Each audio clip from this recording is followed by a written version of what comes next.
കർത്താവിന്റെ അതിപരിശുദ്ധമായ നാം ഈ നല്ല സമയത്ത് ഓർത്ത് ദൈവത്തെ സ്തുതിക്കുകയും വാഴ്ത്തുകയും ചെയ്യുന്നു. വിവിധ സ്ഥലങ്ങളിൽ രാജ്യങ്ങളുമായിരുന്ന ദൈവത്തിന്റെ വചനം കേൾക്കുന്ന എല്ലാ പ്രിയപ്പെട്ടവർക്കും കർത്താവായ യേശുക്രിസ്തുവിന്റെ വിലയേറിയ നാമത്തിൽ എന്റെ സ്നേഹവന്ദനത്തെ അറിയിക്കുന്നു. അല്പസമയത്തെ ദൈവത്തിന്റെ ചിന്തയ്ക്കായി ഒരു ദൈവത്തിന്റെ ഭാഗം വായിക്കുന്നു. രൂത്തിന്റെ പുസ്തകം 2-ാം അധ്യായം അതിന്റെ 12-ാമത്തെ വാക്യം. നിന്റെ പ്രവൃത്തിക്ക് യഹോവ പകരം നൽകട്ടെ. ഇസ്രായേലിന്റെ ദൈവമായ യഹോവയുടെ ചിറകിൻ കീഴെ ആശ്രയിച്ചു വന്നിരിക്കുന്നു. നിനക്ക് അവൻ പൂർണ്ണ പ്രതിഫലം തെരുമാറാകട്ടെ എന്ന് ഉത്തരം പറഞ്ഞു. വളരെ അനുഗ്രഹിക്കപ്പെട്ട നല്ല തിരുവെഴുത്തിനായി ഞാൻ ദൈവത്തെ സ്തുതിക്കുന്നു. നമ്മുടെ ചിന്തിക്കുന്ന ദൈവദിനം എന്ന് പറയുന്നത് ഇസ്രായേലിന്റെ ദൈവമായ യഹോവയുടെ ചിറകിൻ കീഴെ ആശ്രയിക്കുക എന്നുള്ളതാണ്. Praise the Lord. വേദപുസ്തകത്തിലെ അതിപ്രാധാന്യമുള്ള ഒരു പുസ്തകമാണ് രൂത്തിന്റെ പുസ്തകം എന്ന് പറയുന്നത്. ഹല്ലേലൂയ. അവളുടെ പേര് രൂത്ത് എന്ന സ്തോത്രം. രൂത്ത് എന്ന വാക്കിന്റെ അർത്ഥം സഖി എന്നാണ്. വേദപുസ്തകത്തിൽ 66 പുസ്തകങ്ങൾ ഉള്ളതിൽ 2 പുസ്തകങ്ങൾ സ്ത്രീകളുടെ പേരിലാണ് ഉള്ളത്. അതിൽ 1-ാമത്തെ പുസ്തകമാണ് രൂത്ത്, 2-ാമത്തെ പുസ്തകമാണ് എസ്തേർ. രൂത്ത് ഒരു അന്യജാതിക്കാരി സ്ത്രീയാണ്. മോവാബ് വംശത്തിൽ ജനിച്ചു വളർത്തപ്പെട്ടവളാണ്. ഇസ്രായേലിന്റെ അവകാശത്തിന് പുറമേ ഉള്ളവളാണെങ്കിലും ലോത്തിനും അവന്റെ മക്കൾക്കും ജനിച്ച സന്തതിയിൽ നിന്നും ജനിച്ചതിനാൽ കർത്താവ് മോവാബിനെ വെറുത്തു എന്ന ചരിത്രം നമുക്ക് മനസ്സിലാക്കാൻ കഴിയും. എന്നാൽ മോവാബിയ വംശത്തിൽ പിറന്ന ഈ രൂത്തിനെ പിന്നത്തേതിൽ ഹല്ലേലൂയ സ്തോത്രം ദൈവിക രാജ്യത്തിന്റെ ഹല്ലേലൂയ അല്ലെങ്കിൽ ദൈവിക പ്രവൃത്തിയുടെ ഭാഗമായി തീരുവാൻ രൂത്തിന് കഴിഞ്ഞു എന്നുള്ളതാണ്. പ്രൈസ്. ഈ വചനം ഞാൻ നിങ്ങൾ പഠിക്കുമ്പോൾ ഏത് ജാതിയിൽപ്പെട്ടവനായിരുന്നാലും ഏത് വിഭാഗത്തിൽപ്പെട്ടവനായിരുന്നാലും അവനെ ദൈവം സ്നേഹിക്കുന്നു, അവളെ ദൈവം സ്നേഹിക്കുന്നുള്ള യാഥാർത്ഥ്യം നമ്മൾ മനസ്സിലാക്കണം. ലോകം നമ്മെ ഒരുപക്ഷെ പഴിച്ചേക്കാൻ, ലോകം ഒരുപക്ഷെ നമ്മെ മാറ്റി നിർത്തിയേക്കാം, പക്ഷെ ദൈവം ഒരിക്കലും നമ്മെ മാറ്റി നിർത്തുകയില്ല. മോവാബി സ്ത്രീയായിരുന്ന രൂത്തിനെ ദൈവം സ്നേഹിച്ചുവെങ്കിൽ എന്നെ കേൾക്കുന്ന സ്നേഹിത, എന്നെ കേൾക്കുന്ന സഹോദര സഹോദരി, ദൈവം നിന്നെ എത്രമാത്രം സ്നേഹിക്കുന്നു നിങ്ങൾ തിരിച്ചറിയണം. രൂത്തിന്റെ പുസ്തകം എന്ന് പറയുന്നത് ഒരു വേദപഠിതാവിനെ സംബന്ധിച്ചിടത്തോളം വളരെ സുപരിചിതമാണ്. ചുരുങ്ങിയ അധ്യായങ്ങൾ മാത്രമാണ്. അതിനകത്തെ എല്ലാ സംഭവങ്ങളും മിക്ക ആളുകളുടെ ഹൃദയങ്ങളിൽ നന്നായിട്ട് സ്പർശിച്ച പുസ്തകമാണ്. ഹല്ലേലൂയ. നമുക്കറിയാം, ക്ഷാമകാലത്ത് ഹല്ലേലൂയ അഭയം അന്വേഷിച്ച് മോവാബി ദേശത്തേക്ക് പോയ എലീമേലെക്ക് നൊവോമിയുടെ 2-ാമത്തെ മകനെ രൂത്ത് വിവാഹം ചെയ്തു. തന്റെ ഭർത്താവ്, അവന്റെ സഹോദരൻ, അപ്പൻ എന്നിവരുടെ മരണാനന്തരം രൂത്ത് തന്റെ അമ്മായിയമ്മയെ അനുഗമിച്ചുകൊണ്ട് ഇസ്രായേൽ ദേശത്തിലേക്ക് മടങ്ങിപ്പോരാനുള്ള അവളുടെ ആഗ്രഹമാണ്. അവളുടെ ഹൃദയം ഇസ്രായേലിന്റെ ദൈവത്തിൽ പ്രത്യാശ വെച്ചിരുന്നു. അബ്രഹാം പുറപ്പെട്ടു പോന്നതുപോലെ തന്റെ ദേശത്തെയും തന്റെ ജനങ്ങളെയും തന്റെ പിതൃഭവനത്തെയും തന്റെ ചാർച്ചക്കാരെ എല്ലാം ഉപേക്ഷിച്ചിട്ട് അവൾ ഇസ്രായേലിന്റെ ദൈവമായ യഹോവയിൽ ആശ്രയിക്കുകയാണ്.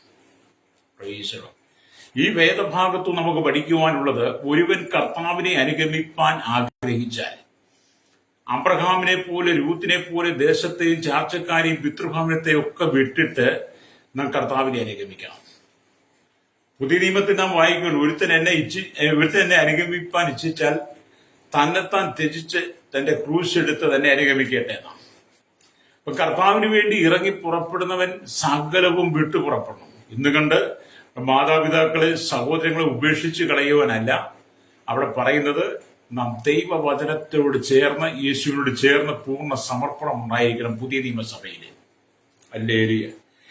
ഇവിടെ ദൈവത്തിന്റെ വചനം വായിക്കുന്നത്, ന്യായാധിപന്മാർ ന്യായപാലനം നടത്തിയ കാലത്ത് ഒരിക്കൽ ദേശത്ത് ക്ഷാമമുണ്ടായി.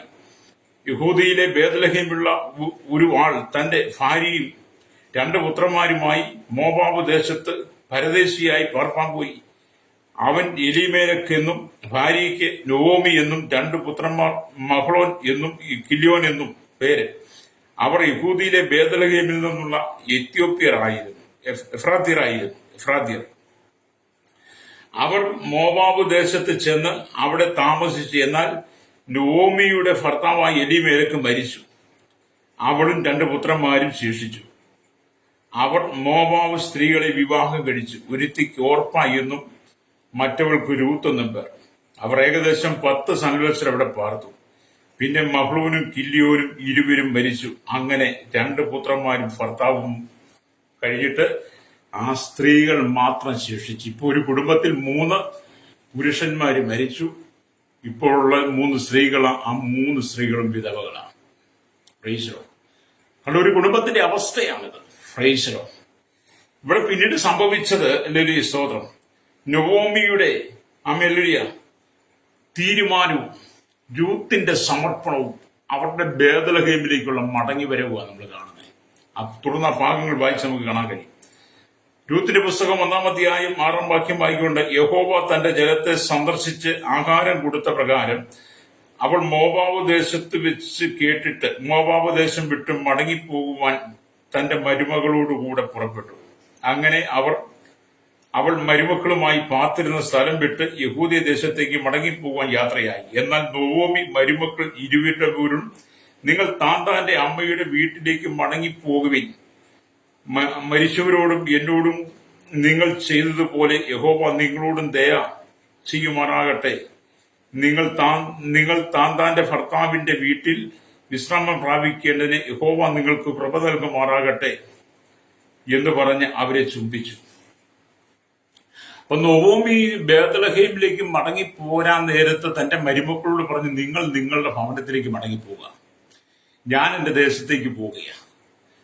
ഇവിടെ സംഭവിച്ചത് എന്താണ്? ഹല്ലേലൂയ, ആമേൻ സ്തോത്രം. അപ്പോൾ രൂത്ത് പറയുകയാണ്, ആമേൻ, ഞങ്ങൾ നിന്നോടുകൂടെ നിന്റെ ജനത്തിന്റെ അടുക്കൽ പോരുന്നു എന്ന് പറഞ്ഞു. അതിന് നൊവോമി പറഞ്ഞത്, എന്റെ മക്കളെ, നിങ്ങൾ മടങ്ങിപ്പോയിക്കൊള്ളുവിൻ. എന്തിന് എന്നോടുകൂടെ പോരുന്നു? നിങ്ങൾക്ക് ഭർത്താക്കന്മാരായിരിക്കാൻ ഇന്ന് എന്റെ ഉദരത്തിൽ പുത്രന്മാരുണ്ടോ? എന്റെ മക്കളെ മടങ്ങിക്കൊള്ളുക എന്ന് നൊവോമി മക്കളോട് പറയുക.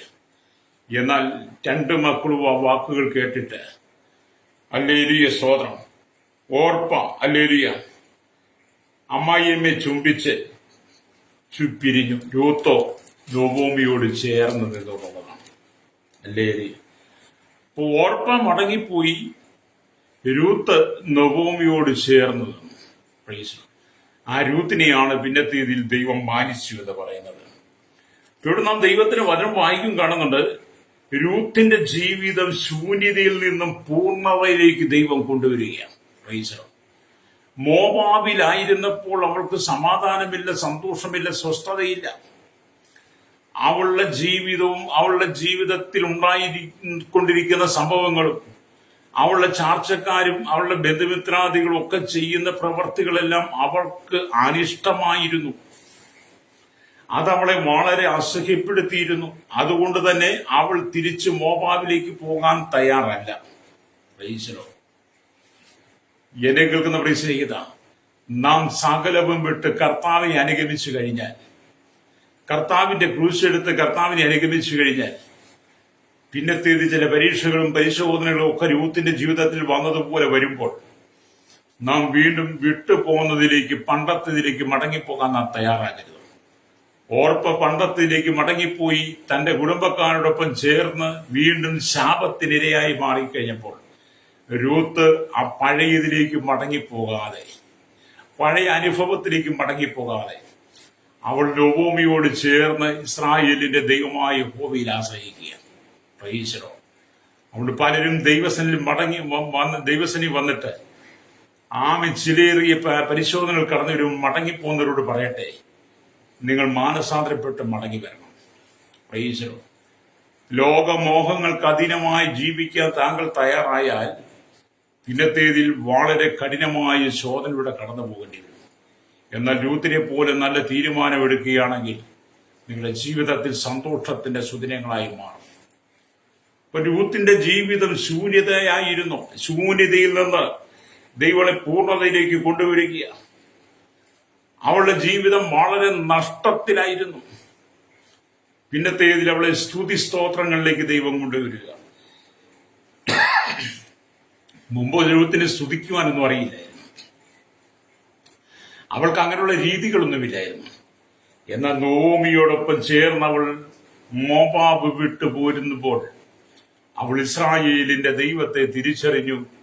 യഹോവയായ ദൈവത്തിന്റെ ചിറകിൽ ആശ്രയിച്ചാൽ അവളുടെ ജീവിതം സന്തോഷകരമായി തീരും. അത് നല്ല ശുഭമായി തീരുമെന്ന് അവൾക്ക് ബോധ്യപ്പെട്ട് കഴിഞ്ഞപ്പോൾ അവൾ കഴിഞ്ഞതിനെ എല്ലാം വിട്ടു. പ്രൈസറോ. പഴയതിനെ എല്ലാം ഉപേക്ഷിച്ച് കളഞ്ഞു. പ്രൈസറോ. എന്നെ കേൾക്കുന്ന പ്രിയ മാതാവേ പിതാവേ, നിങ്ങൾ കർത്താവിനെ അനുഗ്രഹിക്കുമ്പോൾ പഴയതിനെ മുഴുവൻ ഉരിഞ്ഞു കളയണം, ഉപേക്ഷിച്ച് കളയണം. പഴയതൊന്നും പിറക്കാൻ പോകരുത്, പഴയതൊന്നും എടുക്കാൻ പോകരുത്, പഴയതൊന്നും ചിന്തിക്കാൻ പോകരുത്, പഴയതിനോട് ചേർന്ന് നടക്കരുത്, പഴയതിനോട് കൂട്ടുകൂടരുത്. പഴയത് മുഴുവൻ നിന്റെ ജീവിതത്തിൽ നീക്കിക്കളഞ്ഞ് നീ പുതിയതായി തീരണം. അതുകൊണ്ടാണ് പൗലോസ് കൊരിന്ത്യർക്ക് ലേഖനം എഴുതുമ്പോൾ പറയുന്നത്, 2 കൊരിന്ത്യർ ലേഖനം 5:17 വായിക്കുന്നു, ഒരുത്തൻ ക്രിസ്തുവിലായാൽ അവൻ പുതിയ സൃഷ്ടിയാകും, പഴയത് കഴിഞ്ഞുപോയി, ഇതാത് പുതിയതായി തീർന്നിരിക്കുന്നു. അതൊക്കെ കാരണഭൂതൻ ദൈവം തന്നെയാണ്. അത് രൂത്തിന്റെ ജീവിതം അങ്ങനെ തന്നെയാണ്. അവൾ കഴിഞ്ഞതിനെ മുഴുവൻ ഉപേക്ഷിച്ചു, പഴയതിനെ മുഴുവൻ ഉപേക്ഷിച്ചു. അവൾ ക്രിസ്തുവിലായി, യഹോവയായി, ദൈവത്തിലായി. അവളൊരു പുതിയ സൃഷ്ടിയായി മാറി. അവളുടെ ജീവിതത്തിൽ പുതിയ രൂപാന്തരം വന്നു.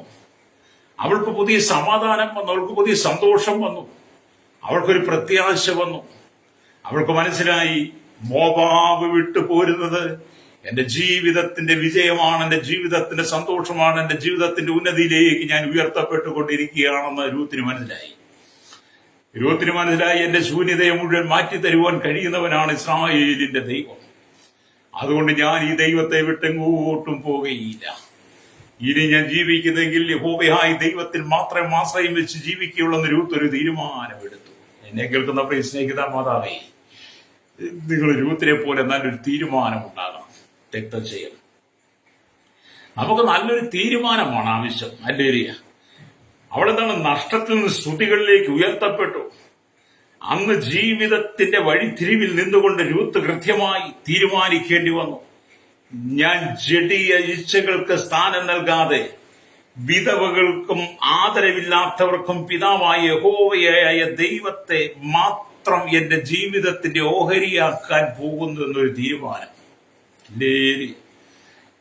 അവളൊരു നല്ല തീരുമാനം എടുത്ത. ഇനിയും ജഡീയ ഇച്ഛകൾക്കും ജഡീയ ആചാരങ്ങൾക്കും ജഡീയ കർമ്മങ്ങൾക്കും ജഡീയ പ്രവർത്തികൾക്കും മുമ്പെന്റെ പിതാക്കന്മാർ ചെയ്തുകൊണ്ടിരുന്ന യാതൊന്നിനും ഞാൻ ഇനി വിധേയപ്പെടുകയില്ല.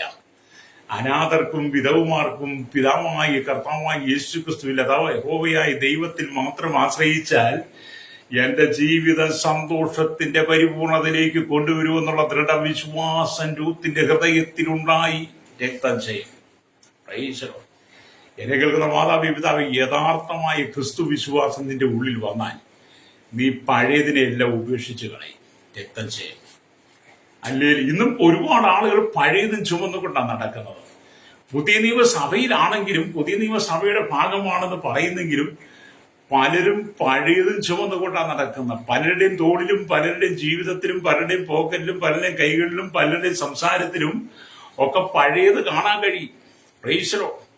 എന്നെ കേൾക്കുന്ന മാതാവേ പിതാവ്, പഴയതിനെ നീ വിടാത്രത്തോളം കാലം നിനക്ക് പുതിയത് പ്രാപിക്കാൻ കഴിയില്ല. സ്തോത്രം. ഹല്ലേലൂയ. പഴയതിനെ നീ പൂർണ്ണമായിട്ട് തള്ളിക്കളയണം. സ്തോത്രം. എന്നിട്ട് പുതിയ അനുഭവത്തിലേക്ക് നീ വരണം. നീ പുതിയ സൃഷ്ടിയായി മാറണം. കർത്താവായ യേശുക്രിസ്തുവിനെ തന്നെ ധരിക്കണം. മോഹങ്ങൾ ജനിക്കുവാനായി ജഡത്തിനെ നീ ചിന്തിക്കരുത്. ഹല്ലേലൂയ. സ്തോത്രം. അപ്പൊ ഇതിനെ കർത്താവായ യേശുക്രിസ്തുവിനെ തന്നെ ധരിക്കണം. രൂത്തിനെ സംബന്ധിച്ചുള്ള യഹോവയായ കർത്താവിനെ തന്റെ ഹൃദയം കൊണ്ട് അങ്ങ് സ്വീകരിപ്പാൻ തുടങ്ങി. അവൾക്ക് മനസ്സിലായി, ഞാനല്ലാതെ അന്യദൈവം നിനക്കുണ്ടാകരുതെന്ന് വിശുദ്ധ വേദപുസ്തകത്തിൽ എഴുതി വെച്ചിരിക്കുന്നത് പോലെ അവൾക്ക് മനസ്സിലായി, യഹോവയല്ലാതെ വേറൊരു ദൈവമില്ലെന്ന് അവൾക്ക് മനസ്സിലായി. യഹോവയായ ദൈവം മാത്രമാണ് ഈ കാണുന്ന സകലത്തിന്റെ സൃഷ്ടാവ്, സൃഷ്ടിതാവ്. എന്നെയും സൃഷ്ടിച്ചവൻ, എനിക്കും ജന്മം തന്നവൻ, എന്നെയും ഭൂമിയിൽ കാത്തുപരിപാലിച്ച് സൂക്ഷിച്ചവൻ, ഇസ്രായേലിന്റെ ദൈവമായ യഹോവയെ എനിക്ക് വെളിപ്പെടുത്തി തന്നതെല്ലാം എന്റെ സൃഷ്ടമായ യഹോവയാണെന്ന് രൂത്തിന് മനസ്സിലായി. ഹല്ലേലൂയ. ആ ബോധമെങ്കിലും ഈ കാലഘട്ടത്തിൽ നിങ്ങൾക്ക് വേണം കേട്ടോ. രൂത്തിനുണ്ടായ ബോധമെങ്കിലും നിങ്ങൾക്ക് വേണം. പ്രൈസലോ. അന്നത്തെ കാലഘട്ടത്തിലെ പോലെ ഹല്ലേലൂയ, അന്നത്തെ കാലഘട്ടത്തിൽ ഇന്നത്തെ കാലഘട്ടത്തെ പോലെ വലിയ ബിരുദാനന്തര ബിരുദം എടുക്കാവുന്ന കോളേജുകളൊന്നുമില്ല, സ്കൂളുകളൊന്നുമില്ല. ഹല്ലേലൂയ. നവോമിയിൽ നിന്ന് കേട്ട് പഠിച്ചിട്ടുള്ളതാ അവളുടെ ജീവിതം മുഴുവൻ. അപ്പൊ നവോമി അവൾക്ക് നല്ലൊരു അധ്യാപികയും കൂടെ ആയിരുന്നു ഞാൻ ചിന്തിക്കുന്നത്. കാരണം ഇസ്രായേലിന്റെ ദൈവത്തെ കുറിച്ച് നൊവോമി തന്റെ മരുമകളായിരിക്കുന്ന രൂത്തിനോട് നന്നായിട്ട് പറഞ്ഞു. അവൾക്കത് വിശ്വസിക്കാൻ കഴിഞ്ഞു. എന്നാൽ ഇന്നത്തെ കാലഘട്ടത്തിൽ നോക്കി ജീവിതം എത്ര വിശാലമായി. അനവധി സ്കൂളുകൾ, കോളേജുകൾ, വിവിധ തരത്തിൽ മനുഷ്യന് വേണ്ടുന്ന എല്ലാ സംസ്കാരങ്ങളും ലഭിച്ചിട്ടും മനുഷ്യൻ വേണ്ടതുപോലെ എല്ലാം തിരിച്ചറിവും എല്ലാ പ്രാഗൽഭ്യവും എല്ലാ പ്രാധാന്യവും മനുഷ്യൻ ഉണ്ടായിട്ടും ഇന്ന് സൃഷ്ടാവായി ദൈവത്തെ തിരിച്ചറിയാൻ കഴിയാതെ മനുഷ്യന്റെ കണ്ണ്, മനുഷ്യന്റെ ഹൃദയം കുരുടായിപ്പോയി. അതുകൊണ്ടാണ് 2 കൊരിന്ത്യർ ലേഖനം 4:4 പൗലോസ് പറഞ്ഞത്, ദൈവപ്രതിമയായ ക്രിസ്തുവിന്റെ തേജസ്സുള്ള സുവിശേഷത്തിന്റെ പ്രകാശനം ശോഭിക്കാതിരിപ്പാൻ ഈ ലോകത്തിന്റെ ദൈവം അവിശ്വാസികളുടെ കണ്ണ് കുരുടാക്കി എന്ന് പറയുന്നത്. അല്ലേ? അത് എന്നെ കേൾക്കുന്ന മാതാവേ, പിതാവേ, യഥാർത്ഥ കർത്താവിനെ വീണ്ടെടുപ്പുകാരനായി യേശുക്രിസ്തുവിനെ തിരിച്ചറിയാൻ കഴിയാതെ വണ്ണം, യഥാർത്ഥമായി സുവിശേഷത്തിന്റെ പ്രകാശനം തിരിച്ചറിയാതിരിക്കാൻ നിന്റെ കണ്ണ് ഈ ലോകത്തിന്റെ ദൈവമായിരിക്കുന്ന പിശാച് കുരുടാക്കി. ഓർപ്പയുടെ കണ്ണിനെ പിശാച് കുരുടാക്കി കഴിഞ്ഞപ്പോൾ ഓർപ്പ പറഞ്ഞ്, ഞാൻ എന്റെ ഭവനത്തിലേക്ക് മടങ്ങിപ്പോവുകയാണ്. അവിടെ എന്റെ അപ്പനും അമ്മയും എന്റെ സഹോദരങ്ങളും ബന്ധുക്കളും ചാർച്ചക്കാരും ഒക്കെ ഉണ്ട്. ഞങ്ങൾ അവിടെ ചെയ്തു പോകുന്നതൊക്കെ എനിക്ക് അവിടെ ചെയ്ത് ജീവിക്കാം, എനിക്ക് മുട്ടില്ലെന്ന് പറഞ്ഞ് ഓർപ്പയങ്ങ് മടങ്ങിപ്പോയി. എന്നാൽ രൂത്ത് പറഞ്ഞ്, ഞാൻ അതിലേക്കൊന്നും പോകുന്നില്ല. നൊവോമിയോട് പറഞ്ഞ്, ഞാൻ നിന്റെ കൂടെ പോരുക. എന്നെ കേൾക്കുന്ന മാതാവേ, നല്ലൊരു സമർപ്പണം ആവശ്യം കേട്ടോ. നല്ലൊരു സമർപ്പണം നിന്റെ ജീവിതത്തിൽ ആവശ്യമാണ്.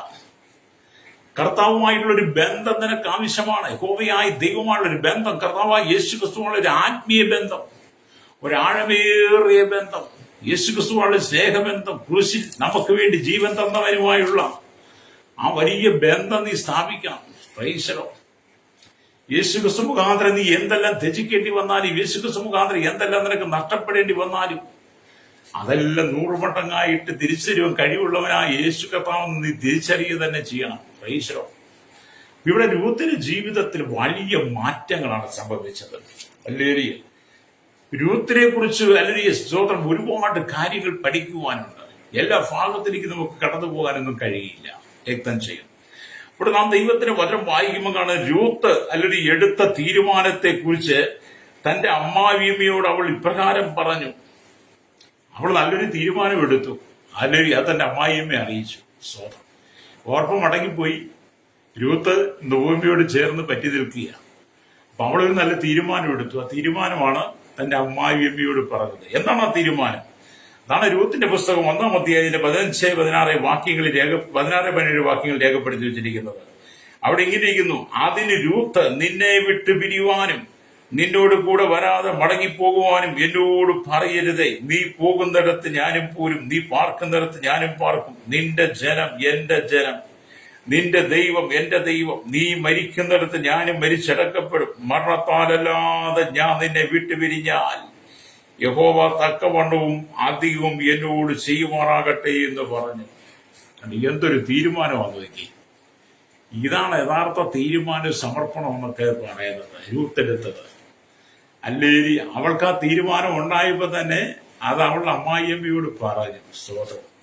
അല്ലേരി നിന്നെ വിട്ട് പിരിവാൻ. രൂത്തമായി പറയാം, നിന്നെ വിട്ട് പിരിവാൻ, നിന്റെ കൂടെ മടങ്ങിപ്പോകുവാനും നിന്റെ കൂടെ വരാതെ മടങ്ങിപ്പോകുവാൻ എന്നോട് പറയരുത്. നിന്നെ വിട്ടുപിരിയാൻ എന്നോട് പറയരുത്. നിന്നെ വിട്ട് മടങ്ങിപ്പോകാൻ എന്നോട് പറയരുത്. ഞാൻ നിന്നോട് കൂടെ പോരുകയാണ്. ഞാൻ നിന്റെ നാട്ടിലേക്ക് പോരുകയാണ്. നിന്റെ നാടാണ് ഏറ്റവും നല്ല നാട്. നിന്റെ ദൈവമാണ് ഏറ്റവും നല്ല ദൈവം. നീ ആശ്രയിക്കുന്ന പോലെ തന്നെ നിന്റെ ദൈവത്തിൽ ഞാനും ആശ്രയിക്കാൻ ആഗ്രഹിക്കുന്നു. നല്ല തീരുമാനത്തിന്റെ ഉടമയായി മാറി. ഹല്ലേലൂയ, സ്തോത്രം. നിന്റെ ജനം എന്റെ ജനമാ, നിന്റെ ദൈവം എന്റെ ദൈവമാ. നീ മരിക്കുന്നത് ഞാനും മരിച്ചടക്കപ്പെടും. മരണത്താലല്ലാതെ നമ്മൾ വേറെ ചെയ്യരുതെന്ന് ഒരു തീരുമാനം. എന്നെ കേൾക്കുന്ന മാതാവേ, പിതാവേ, നിങ്ങൾ കർത്താവായ യേശുക്രിസ്തുവിനെ ഹൃദയം കൊണ്ട് സ്വീകരിച്ചു കഴിഞ്ഞാൽ പിന്നെ അല്ലെങ്കിൽ നിങ്ങളുടെ മരണം വരെ, ഈ ഭൂമിയിൽ നിങ്ങളുടെ മരണം വരെ നിങ്ങൾ കർത്താവിനെ സേവിക്കണം. അല്ലെങ്കിൽ മരിക്കുന്നിടം വരെ നിങ്ങൾ ക്രിസ്തുവിനെ വിട്ട് മടങ്ങിപ്പോകരുത്. നിങ്ങളുടെ മരണം വരെ ക്രിസ്തുവിനോട് ചേർന്ന് നടക്കുമ്പോഴാണ് നിങ്ങൾക്ക് നിത്യതയിൽ പ്രവേശിപ്പാൻ കഴിയും. നിങ്ങളുടെ മരണാനന്തര ജീവിതം നിത്യതയിൽ എത്തുന്നത്. Praise Lord. ചില ആളുകളൊക്കെ കർത്താവിനെ സേവിക്കുന്നതും കർത്താവിനെ സ്നേഹിക്കുന്നതൊക്കെ എങ്ങനെയാ? കുറച്ചു കാലം കർത്താവിന് വേണ്ടി നിൽക്കും, പിന്നെ പഴയതിലേക്ക് പോകും, പിന്നെയും കർത്താവിലേക്ക് മടങ്ങി വരും, പിന്നെയും പഴയതിലേക്ക് പോകും. എന്ന് പറഞ്ഞാൽ വന്നും പോയി നിൽക്കുന്ന അനവധി ആളുകളുണ്ട്. വന്നും പോയി ഇന്നും ദൈവസഭയ്ക്കകത്ത് വന്നും പോയി നിൽക്കുന്നുണ്ട്. ഈ ആഴ്ചയിൽ ഇവിടെയാണെങ്കിൽ ഈ ആഴ്ചയിൽ ദൈവമക്കളോടൊക്കെ ആരാധിക്കുന്നെങ്കിൽ അടുത്ത ആഴ്ച അവരെ പഴയതിലാണ്. അല്ലേലിയ. അടുത്ത ആഴ്ച പഴയതിലാണ്, വീണ്ടും പിന്നത്തെ ആഴ്ച വീണ്ടും മടങ്ങി ഇങ്ങോട്ട് വരും. അവിടെയും തല കാണിക്കും, ഇവിടെയും തല കാണിക്കും. ലേലിയ. അങ്ങനെ നിൽക്കുന്ന അനവധി ആളുകളുണ്ട്. അവരെ കുറിച്ചല്ല ഈ വേദപുസ്തകം പറയുന്നത്. അവരെന്ന് പറഞ്ഞാൽ ജഡിക വിശ്വാസികളെ, ജഡികന്മാരാണ്. ജഡത്തിന്റെ ഉല്ലാസങ്ങൾക്കനുസരിച്ച് ജീവിക്കുന്നവരെ, അവിടെ ഇവിടെ നിൽക്കുന്നവരെ.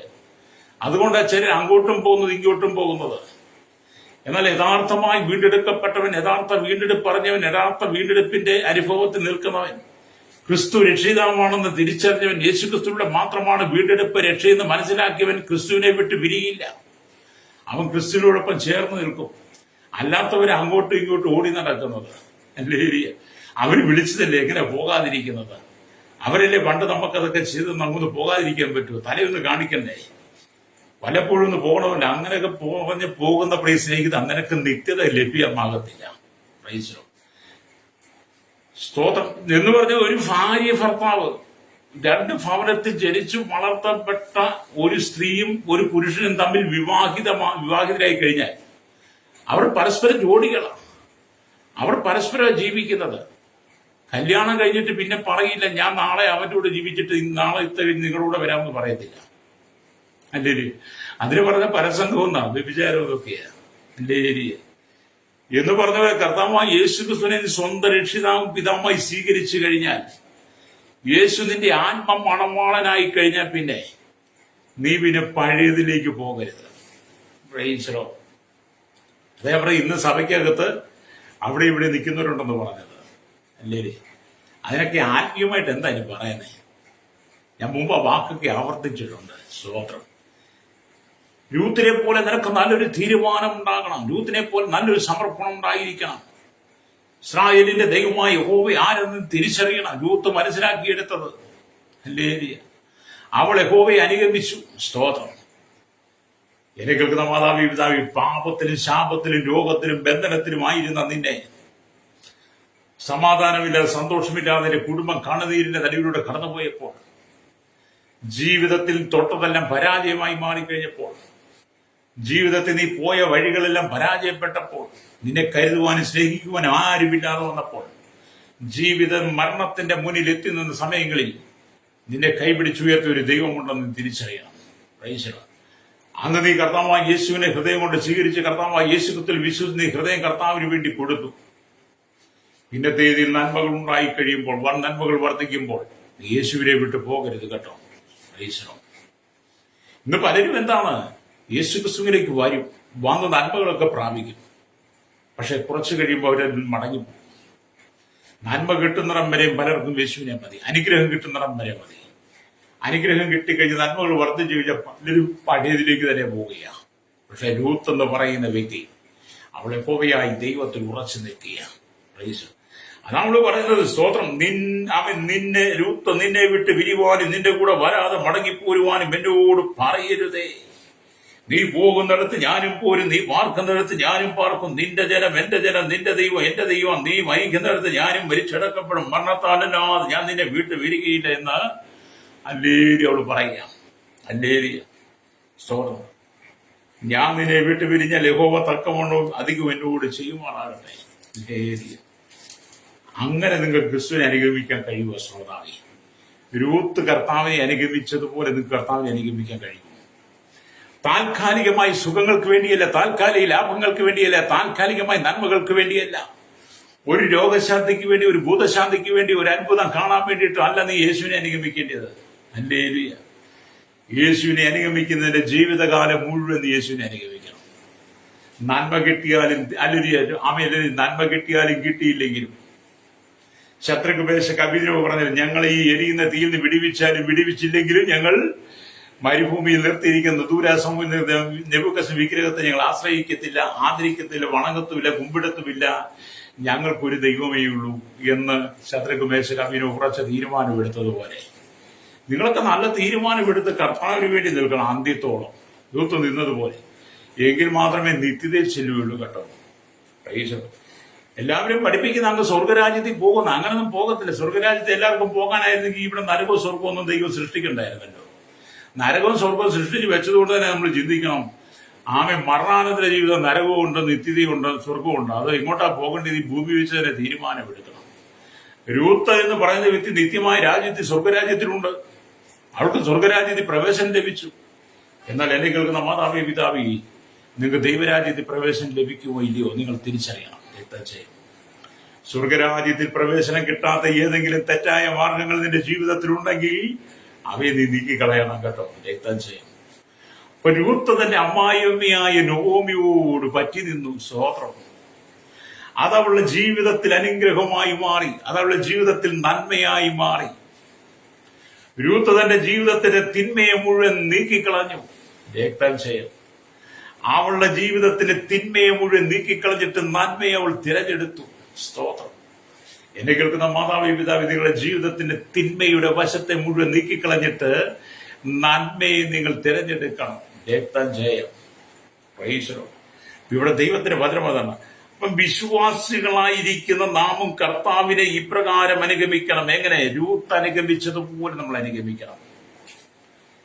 രൂത്ത് സകലവും വിട്ട് തന്റെ അമ്മായിയമ്മയായിരിക്കുന്ന നൊവോമിയോട് കൂടെ യാത്ര ചെയ്ത് ഇസ്രായേലിന്റെ ദൈവമായ യഹോവയെ ആശ്രയിച്ചതുപോലെ പിന്നത്തേതിൽ അവളുടെ ജീവിതത്തിന്റെ ശൂന്യതയിൽ നിന്ന് ഉയർച്ചയിലേക്ക് ദൈവം കൊണ്ടുവന്ന, നഷ്ടത്തിൽ സ്തുതികളിലേക്ക് രൂത്തിനെ ദൈവം കൊണ്ടുവന്നതുപോലെ നിങ്ങളും രൂത്തിനെ പോലെ കർത്താവായ യേശുക്രിസ്തുവിനെ അനുഗമിക്കണം. രക്തം ചെയ്യാം.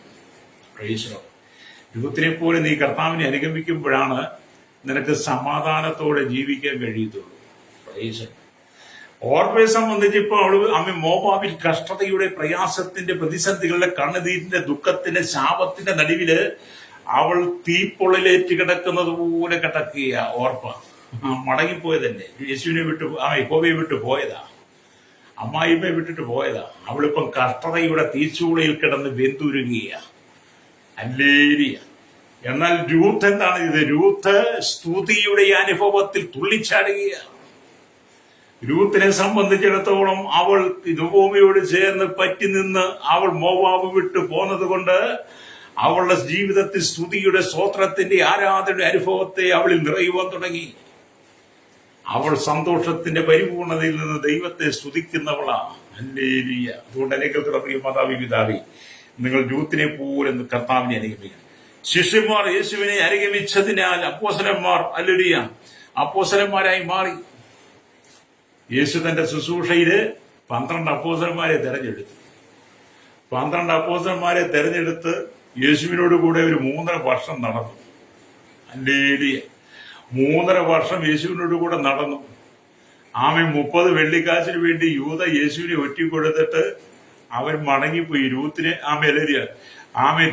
സ്തോത്രം. രൂത്തും അല്ലരിയ നൊവോമിയൊക്കെ ചേർന്ന് നിന്നതുപോലെ ചേർന്ന് നിൽക്കാതെ, യേശുവിനോടൊപ്പം ഈ യൂദയ്ക്ക് ചേർന്ന് നിൽക്കാൻ കഴിയാതെ അവൻ യേശുവിനെ വിട്ട് മടങ്ങിപ്പോയി. ഓർപ്പ മടങ്ങിപ്പോയതുപോലെ മടങ്ങിപ്പോയി.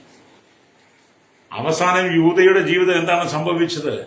അവൻ മേടിച്ച പൈസ കൊണ്ട് തിരിച്ചറിഞ്ഞ് കൊടുത്തിട്ട് അവൻ കെട്ടിഞ്ഞാന്ന് മരിച്ചു. സ്തോത്രം. എന്നാൽ യേശുവിനെ അനുഗമിച്ച ശിഷ്യന്മാരെന്തായി? യേശുവിനെ അനുഗമിച്ച 12 ശിഷ്യന്മാർ 11 പേര് എന്ത് ചെയ്തു? യേശുവിന്റെ അപ്പോസ്തലന്മാരായി മാറി. സ്തോത്രം.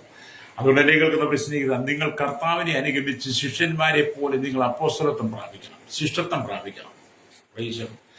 യേശുക്രിസ്തുവിനെ അനുഗമിക്കുന്ന വ്യക്തി എന്ന് പറയുന്നത് യേശുക്രിസ്തുവിന്റെ ശിഷ്യത്വം പ്രാപിക്കുക. സ്തോത്രം. കഴിഞ്ഞ രാത്രി എന്നോട് ഒരാൾ വിളിച്ചിട്ട് പറഞ്ഞു, നിങ്ങളുടെ ദൈവം അല്ലെങ്കിൽ ആരാ? നിങ്ങളുടെ ദൈവത്തെ കുറിച്ച് നിങ്ങൾക്ക് എന്തറിയാം? നിങ്ങളുടെ ആളുകളൊക്കെ ഞങ്ങളെ എനിക്ക് വന്ന് ഞങ്ങളുടെ കാര്യങ്ങളൊക്കെ കേട്ട് നിങ്ങളുടെ ദൈവത്തെ തള്ളിപ്പറഞ്ഞു പോകുന്നെന്ന് പറഞ്ഞു. ഞാൻ പറഞ്ഞു, അവർ ദൈവത്തെ അറിഞ്ഞവരല്ല. എന്നിട്ട് അദ്ദേഹം പറഞ്ഞു, നിങ്ങൾ പറയുന്നതെല്ലാം കള്ള സുവിശേഷമാണ്, നിങ്ങളുടെ ബൈബിൾ കള്ളവാ, വ്യാജമാണെന്ന് പറഞ്ഞു. ഞാൻ പറഞ്ഞു, ഞങ്ങളുടെ ബൈബിൾ വ്യാജമല്ല, കള്ളവൊന്നുമല്ല. എന്നിട്ട് അദ്ദേഹം കുറച്ച് കാര്യങ്ങൾ പറഞ്ഞു. ഞാൻ പറഞ്ഞു, നിങ്ങളോ അതിൽ അവരൊന്നും ദൈവത്തിനും വായിക്കാത്തവരും പഠിക്കാത്തവരും ആയതുകൊണ്ടാണ് അവർ നിങ്ങളോട് അതൊന്ന് പറയുന്നത്. അപ്പോൾ എന്നോട് ആ സഹോദരൻ പറഞ്ഞു, നിങ്ങളെപ്പോലുള്ള വിഡ്ഢികളാ സുവിശേഷം വിളിച്ച് പറയുന്നെന്ന് പറഞ്ഞു. അല്ലേ? അദ്ദേഹത്തോട് പറയാം, നിങ്ങളെപ്പോലുള്ള വിഡ്ഢികളാണ് സുവിശേഷം വിളിച്ച് പറയുന്നതെന്ന് പറഞ്ഞു. ഞാൻ പറഞ്ഞു, ഞങ്ങളെപ്പോലുള്ള വിഡ്ഢികൾ സുവിശേഷം വിളിച്ച് പറയുന്നത് കൊണ്ടാണ് ഈ ലോകം നിലനിൽക്കുന്നതെന്ന് പറഞ്ഞു. അല്ലേ? അദ്ദേഹം ഒരുപാട് ആക്രോശത്തോടെ ക്രിസ്തുവിനെ തള്ളി പറയുക, നിന്ദിക്കുക. ഞാൻ അദ്ദേഹത്തിനോട് വേണ്ടതായ രീതിയിൽ എന്റെ അറിവനുസരിച്ച് കുറച്ച് മറുപടി കൊടുക്കുകയും ചെയ്തു. ഇവിടെ അവസാനം പാട്ട് വെട്ടി മടക്കി അദ്ദേഹം പോയി. എന്നെ കേൾക്കുന്ന മാതാവേ പിതാവേ, നീ ക്രിസ്തുവിന് വേണ്ടി നിന്റെ ഹൃദയം വിട്ടുകൊടുക്കണം. രൂത്ത് തന്റെ ഹൃദയം ക്രിസ്തുവിന് വേണ്ടി യഹോവയായി ദൈവത്തിന് സമർപ്പിച്ചതുപോലെ നിങ്ങളുടെ ഹൃദയത്തെ നിങ്ങൾ കർത്താവിന് വേണ്ടി സമർപ്പിക്കണം. കർത്താവ് നിങ്ങളുടെ ഹൃദയമാണ് ആഗ്രഹിക്കുന്നത്. നിങ്ങളുടെ ഈ ലോകത്തിന്റെ നന്മകളും, ഈ ലോകത്തിന്റെ സുഖങ്ങളും, ഈ ലോകത്തിന്റെ പ്രൗഢിയും, ലോകത്തിന്റെ നിങ്ങളുടെ സ്ഥാനമാനങ്ങളും മാത്രവും, നിങ്ങളുടെ വസ്തുക്കളും, നിങ്ങളുടെ സമ്പത്തുകളും, നിങ്ങളുടെ പണമൊന്നും അല്ല, നിങ്ങളുടെ പ്രതാപമൊന്നും അല്ല ദൈവം ആഗ്രഹിക്കുന്നത്. രൂത്ത് തന്റെ ഹൃദയം ഇസ്രായേലിന്റെ ദൈവമായ യഹോവയ്ക്ക് സമർപ്പിച്ചതുപോലെ നിങ്ങളുടെ ഹൃദയത്തെ നിങ്ങൾ യേശുക്രിസ്തുവിന് വേണ്ടി സമർപ്പിക്കണം. രക്തം ചെയ്യാം. നിങ്ങൾക്കതിന് കഴിയുമോ സഹോദര സഹോദരി? രൂത്തിനെ പോലെ കർത്താവിനെ അനുഗമിക്കാൻ കഴിയുമോ? ശിഷ്യന്മാരെ പോലെ യേശുവിനെ അനുഗമിക്കാൻ നിങ്ങൾക്ക് കഴിയുമോ? ഹല്ലേലൂയ, സ്തോത്രം. അതുകൊണ്ട് യേശുവിനെ അനുഗമിച്ച ശിഷ്യന്മാർക്ക് അപ്പോസ്തലന്മാരെന്ന് പേരായി. അതുകൊണ്ടാണ് യേശു പറഞ്ഞത്, എന്നെ അനുഗമിപ്പാൻ ഒരുത്തൻ ഇച്ഛിച്ചാൽ അവൻ തന്നെത്താൻ നിഷേധിച്ച് നാൾതോറും തന്റെ ക്രൂശ് എടുത്തുകൊണ്ട് എന്നെ അനുഗമിക്കട്ടെ എന്ന് യേശു പറഞ്ഞത്. യേശുക്രിസ്തുവിനെ ഒരുവൻ അനുഗമിപ്പാൻ ഇച്ഛിച്ച് ഹല്ലേലൂയ, അവൻ തന്നെത്താൻ ത്യജിച്ച് നാൾതോറും കർത്താവിന്റെ ക്രൂശ് എടുത്തുകൊണ്ട് യേശുവിനെ അനുഗമിക്കണം. സ്തോത്രം. അതുകൊണ്ടാണ് നമ്മൾ ഈ വെളിപ്പാട് പുസ്തകമൊക്കെ വായിക്കുമ്പോൾ വെളിപ്പാട് പുസ്തകം 4-ാം അധ്യായത്തിലേക്ക് വരുമ്പോൾ 4-ാമത്തെ വാക്യത്തിലേക്ക് ഇങ്ങനെ രേഖപ്പെടുത്തി വെച്ചിരിക്കുന്നത് കാണാൻ കഴിയും. ഹല്ലേലൂയ. അവിടെ ഇങ്ങനെ എഴുതി, കുഞ്ഞാട് പോകുന്നിടത്തൊക്കെയും അവർ അവനെ അനുഗമിക്കുന്നു, അവരെ ദൈവത്തിനും കുഞ്ഞാടിനും ആദിഫലമായി മനുഷ്യരുടെ ഇടയിൽ നിന്ന് വീണ്ടെടുത്തിരിക്കുന്നു എന്ന്. ഹല്ലേലൂയ. ദൈവത്തിന്റെ കൂടെ, യേശുവിനോട് കൂടെ നടക്കുന്നവരെ കുറിച്ചാണ് ഞാൻ ആ ഭാഗത്തേക്ക് വിവരിക്കാൻ കടന്നുപോകുന്ന സമയത്തിന്റെ പുറകൊണ്ട് വിവരിക്കാൻ കടന്നു പോകുന്നില്ല. അപ്പൊ ഈ കർത്താവ് യേശുക്രിസ്തുവിനെ അനുഗമിക്കുന്ന യേശുവിന്റെ ശിഷ്യന്മാർ, യേശുക്രിസ്തുവിനെ അനുഗമിക്കുന്ന സകല ജനങ്ങളും, ഹല്ലേലൂയ, അവർ നിത്യതയിൽ കുഞ്ഞാടിനോടൊപ്പം സിയോൻ പർവ്വതത്തിൽ നിൽക്കും. അതെ, കർത്താവ് യേശുക്രിസ്തുവിനെ അനുഗമിക്കുന്നവരാ കേട്ടോ. യേശുക്രിസ്തുവിനെ അനുഗമിക്കുന്നവരാ, യേശുക്രിസ്തുവിനെ ക്രൂശെടുത്ത് യേശുക്രിസ്തുവിനെ അനുഗമിക്കുന്നവരാ. ഹല്ലേലൂയ. നിത്യതയിൽ ഹല്ലേലൂയ കുഞ്ഞാടിനൊപ്പം ഹല്ലേലൂയ സിയോൻ പർവ്വതത്തിൽ നിൽക്കുന്നത്. അതുകൊണ്ടാണ് വെളിപ്പാട് പുസ്തകം, കുഞ്ഞാട് പോകുന്നിടത്തൊക്കെയും അവർ അവനെ അനുഗമിക്കുന്നു. കുഞ്ഞാടെന്ന് പറയുന്ന കർത്താവായ യേശുക്രിസ്തു പോകുന്നിടത്തൊക്കെയും തന്റെ ശിഷ്യന്മാർ അവനെ അനുഗമിക്കുന്നു. ഹല്ലേലൂയ. അവരെ ദൈവത്തിനും കുഞ്ഞാടിനും ആദിഫലമായി, ശിഷ്യന്മാരെ ദൈവത്തിനും കുഞ്ഞാടിനും ആദിഫലമായി മനുഷ്യരുടെ ഇടയിൽ നിന്ന് അല്ലെങ്കിൽ വീണ്ടെടുത്തിരിക്കുന്നു. സ്തോത്രം. അതെ, മനുഷ്യന്റെ ഇടയിൽ നിന്ന് നിന്നെ വീണ്ടെടുത്ത് ദൈവത്തിനും ഹല്ലേലൂയ, സ്തോത്രം, ആമേ, സ്തോത്രം, കുഞ്ഞാടിനും ആദിഫലമായി നിന്നെ തെരഞ്ഞെടുത്ത് കഴിഞ്ഞാൽ പിന്നെ നീ ലോകത്തിലേക്ക് കണ്ണുവെക്കരുത്. ജഡമോഹം, കൺമോഹം, ജീവനത്തിന്റെ പ്രതാപത്തെ, ജഡത്തിന്റെ ചിന്തകളെ നീ മുഴുവൻ ഉപേക്ഷിച്ച് കളയണം. ജഡത്തിന്റെ ചിന്തകളെ മുഴുവൻ നീ ഉപേക്ഷിച്ച് ആത്മാവിൽ നിറയപ്പെടണം. ആത്മാവിന്റെ ഫലങ്ങളും വരങ്ങളും ഉള്ളവനായി കർത്താവായ യേശുക്രിസ്തുവിന് വേണ്ടി നീ ഫലം കായ്ക്കണം. ഹല്ലേലൂയ. ക്രിസ്തുവാകുന്ന മുന്തിരിവള്ളിയോട് ചേർന്ന് നീ വസിക്കണം. രക്തം ചെയ്യാം. രൂത്തിനെ സംബന്ധിച്ചിടത്തോളം അവൾ മോവാബ് ദേശം വിട്ടു. അവളുടെ ദേശത്തെ ചാർച്ചക്കാരി പിതൃഭവനത്തെ മുഴുവൻ അവൾ വിട്ടു. ഇസ്രായേലിന്റെ ദൈവമായ യഹോവ എന്ന മുന്തിരിവള്ളിയോട് അവൾ ഒട്ടിച്ചേരുകയാണ്. എന്ന് പറഞ്ഞ പുതിയ നിയമസഭ കേട്ടോ. ഹല്ലേലൂയ. നാം ലോകത്തെ മുഴുവൻ വിടണം. ലോക ചിന്തകളിൽ ലോകമോഹങ്ങളെ മുഴുവൻ വിട്ടിട്ട് കർത്താവായ യേശുക്രിസ്തു എന്ന മുന്തിരിവള്ളിയോട് നാം പറ്റിച്ചേരണം. നിങ്ങൾ യോഹന്നാൻ 15-ാം അധ്യായം വായിച്ച് നിങ്ങൾക്ക് കാണാൻ കഴിയും. രക്തം ചെയ്യും. അപ്പോൾ ലോകമോഹങ്ങളെ മുഴുവൻ നിങ്ങൾ ഉപേക്ഷിച്ചിട്ട് വേണം യേശുവിനെ അനുഗമിക്കുവാൻ. ലോകമോഹങ്ങളെ മുഴുവൻ ഉപേക്ഷിച്ചിട്ട് വേണം ക്രിസ്തുവിനെ അനുഗമിക്കുവാൻ. ഹല്ലേലൂയ. അപ്പം കർത്താവിനെ നൊവോമിയെയും ഹല്ലേലൂയ, സ്തോത്രം, അനുഗമിച്ച രൂത്തിന്റെ ജീവിതത്തെ കർത്താവ് പണിതുയർത്തി. രൂത്തിന് ആമേൻ തക്കതായി തുണയെ ദൈവം ഒരുക്കിക്കൊടുത്തു. ബോബസിന്റെ വയൽ അവൾക്ക് ഹല്ലേലൂയ, ആമേൻ, കാരണം ബോബസിന്റെ വയൽ അവൾക്ക് സ്വന്തമായി. ഹല്ലേലൂയ. കർത്താവ് തന്നെ രൂത്തിന്റെയും ഹല്ലേലൂയ ബോബസിന്റെയും വിവാഹം ഒരുക്കിക്കൊടുത്തു. അവർക്ക് രണ്ടുപേർക്കും ഓബേദ് എന്ന് പറയുന്നൊരു മകൻ ജനിച്ചു. ഓബേദ് ഇശായിയെ ജനിപ്പിച്ചു. ഇശായി ദാവീദിനെ ജനിപ്പിച്ചു. രൂത്തിന്റെ പുസ്തകം 4:22 വായിച്ചാൽ കാണാൻ കഴിയും. ദാവീദിന്റെ വംശത്തിൽ നിന്നും യേശുക്രിസ്തു ജനിച്ചു. പിന്നത്തേതിൽ രൂത്തിന്റെ പേര് യേശുക്രിസ്തുവിന്റെ വംശാവലിയിൽ വന്നു. മത്തായിയുടെ സുവിശേഷം 1-ാം അധ്യായം വായിച്ചാൽ കാണാനേ, മോവാബ് ദേശത്ത് കിടന്ന രൂത്ത്, അവൾ സകലവും വിട്ട് മടങ്ങിപ്പോന്നത് കൊണ്ട്, ഇസ്രായേലിന്റെ ദൈവമായ യഹോവയിൽ ആശ്രയിച്ചതുകൊണ്ട്, അവളുടെ ജീവിത പങ്കാളിയെ ബോവസിനെ ദൈവം ഒരുക്കി, വിവാഹവും ദൈവം ഒരുക്കി. അവൾ കുടുംബസ്ഥരായി മാറി. അങ്ങനെ ബോവസിനും രൂത്തിനും ഹല്ലേലൂയ, സ്തോത്രം, ഹല്ലേലൂയ, ഒരു മകൻ ജനിച്ചു. ആ മകനാണ് ഓബേദ് എന്ന് പേരിട്ട്. ഓബേദിന് ആമിൻ ഇശായി ജനിച്ചു. ഇശായി ദാവീദിനെ ജനിപ്പിച്ചു. ആ സന്തതിയിൽ യേശു ജനിച്ചു. അങ്ങനെ രൂത്തിന്റെ സ്ഥിതികൾക്കൊരു മാറ്റം വന്നു. എന്നെ കേൾക്കുന്ന മാതാവേ, പിതാവേ, നീ എത്ര താഴ്ചയിൽ ഉള്ള ജീവിതമായിരുന്നാലും, നിന്റെ ജീവിതം എത്ര പരാജയമായിരുന്നാലും, ലോകം നിന്നെ ആദരിച്ചില്ലെങ്കിലും ബഹുമാനിച്ചില്ലെങ്കിലും, നീ കർത്താവിന് സ്ഥാനം കൊടുക്കുകയാണെങ്കിൽ, കർത്താവിന് നിന്റെ ഹൃദയത്തിൽ സ്ഥാനം കൊടുക്കുകയാണെങ്കിൽ, പിന്നത്തേതിൽ രൂത്തിനെ മാനിച്ച ദൈവം നിന്നെ മാനിക്കും കേട്ടോ. ഈശോ, രൂത്തിനെ മാനിച്ച ദൈവം നിന്നെ മാനിക്കുവാൻ ആഗ്രഹിക്കുന്നു. രൂത്തിന്റെ ശൂന്യതയിൽ നിന്ന് ദൈവം ആമിലലിയ ഉന്നതങ്ങളിലേക്ക് കൊണ്ടുവന്നതുപോലെ രൂത്തിന്റെ ജീവിതമാകുന്ന ശൂന്യതയിൽ നിന്ന് ദൈവം അവളെ ഉന്നതങ്ങളിലേക്ക് കൊണ്ടുവന്നു. അവളുടെ നഷ്ടങ്ങളിൽ അവളെ സ്തുതിയിലേക്ക് കൊണ്ടുവന്നതുപോലെ എന്നെ കേൾക്കുന്ന മാതാവേ, പിതാവ്, നിന്റെ ശൂന്യതയിൽ ദൈവം നിന്നെ ഉയർത്താൻ ആഗ്രഹിക്കുക. രൂത്തിനെ ഉയർത്തിയതുപോലെ നിന്നെ ഉയർത്താൻ ആഗ്രഹിക്കുക. നിന്റെ നഷ്ടങ്ങളിൽ ദൈവം നിന്നെ സ്തുതിയിലേക്ക് കൊണ്ടുവരാൻ ആഗ്രഹിക്കുക.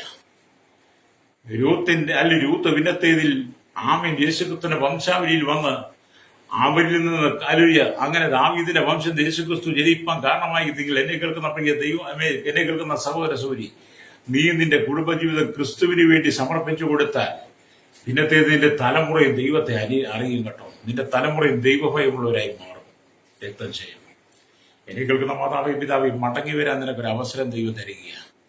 ആ മോവാബ് വിട്ട് മടങ്ങി വന്ന് കർത്താവായ യേശുക്രിസ്തുവിനെ അനുഗമിപ്പാൻ ഇന്ന് പ്രഭാതത്തിൽ ദൈവത്തിന്റെ ആത്മാവ് നിന്നോട് ശക്തമായി ദൂത് പറയുമ്പോൾ, ആമേൻ, രൂത്ത് മോവാബ് വിട്ട് പോകുന്നതുപോലെ നീ സകലവും വിട്ട് പോരണം. യേശുവിനെ അനുഗമിക്കണം. പിന്മാറിപ്പോയ നീ മടങ്ങി വരണം. അവിടെ ഇവിടെ നിൽക്കാതെ നീ ഒരു സ്ഥലത്ത് ഉറച്ചു നിൽക്കണം. അങ്ങോട്ടും ചാടി ഇങ്ങോട്ടും ചാടി നിൽക്കരുത്. ഹല്ലേലൂയ. നിൽക്കുന്നിടത്ത് സ്ഥിരമായിട്ട് നിൽക്കണം. നിൽക്കുന്നത് എവിടെയാണെന്ന് തിരിച്ചറിവുണ്ടായിരിക്കണം. യേശു വരാൻ സമയമായി. ഇന്ന് പകൽ ദൈവത്തിന്റെ വചനം നിന്നോട് പറയുന്നത്, സ്തോത്രം, രൂത്തിന്റെ ജീവിതത്തിൽ ദൈവം കൊടുത്തൊരു മാറ്റം, അവളുടെ ജീവിതത്തെ ദൈവം പണിതുയർത്തിയതുപോലെ നിന്റെ കുടുംബത്തെ ദൈവം പണിതുയർത്തുവാൻ ആഗ്രഹിക്കുക. രൂത്തിനെ പോലെ നല്ല ഉയർച്ച ദൈവം നിനക്ക് തരുവാൻ ആഗ്രഹിക്കുന്നു. രൂത്തിനെ പോലെ നല്ല ഉന്നതമായ ഒരു ഭാവിയെ, ഉയർച്ചയെ ദൈവം നിനക്ക് നിന്റെ കുടുംബത്തിന് തരാൻ ആഗ്രഹിക്കുക. നിന്റെ കുടുംബത്തിനകത്ത് ആത്മീയ സന്തതികൾ ജനിക്കത്തക്ക നിലയിൽ ദൈവം നിന്റെ കുടുംബത്തെയും പണിതെടുക്കാൻ പോവുക. ഹല്ലേലൂയ.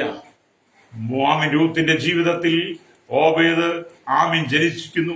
ഓബേദിൽ നിന്ന് ഇശായി ജനിക്കുന്നു. ഇശായിൽ നിന്ന് ദാവീദ് ജനിച്ചു. ദാവീദിൽ നിന്ന് യേശുക്രിസ്തു ജനിച്ചതുപോലെ നീ കർത്താവായ യേശുക്രിസ്തുവിനെ നിന്നെ സമർപ്പിച്ചു കൊടുക്കുമ്പോൾ നിന്റെ ജീവിതത്തിൽ ചില ആത്മീയമായ ജനനങ്ങൾ സംഭവിക്കും. ആത്മീയമായ നടത്തിപ്പ്, സൃഷ്ടിപ്പുകൾ നിന്റെ ജീവിതത്തിൽ ഉണ്ടാകും. നിന്റെ കുടുംബത്തിന് സംഭവിക്കും. അത് നിങ്ങളിൽ ചിലരിൽ സംഭവിക്കാൻ പോവുകയാണ്. ഈശോ, നിന്റെ ജീവിതത്തിനകത്ത് പുതിയ വഴിത്തിരിവിനെ ദൈവം തരാൻ പോവുകയാണ്. ഇന്നലകളിൽ നീ പ്രാർത്ഥിച്ച സകല വിഷയത്തിനും, കണ്ണുനീരോടെ ദൈവസന്നിധിയിരുന്ന സകല വിഷയത്തിനും ദൈവം ചില മറുപടി തരാൻ പോവുകയാണ്. നിന്റെ നഷ്ടങ്ങളെ മുഴുവൻ ദൈവം ലാഭമാക്കും കേട്ടോ.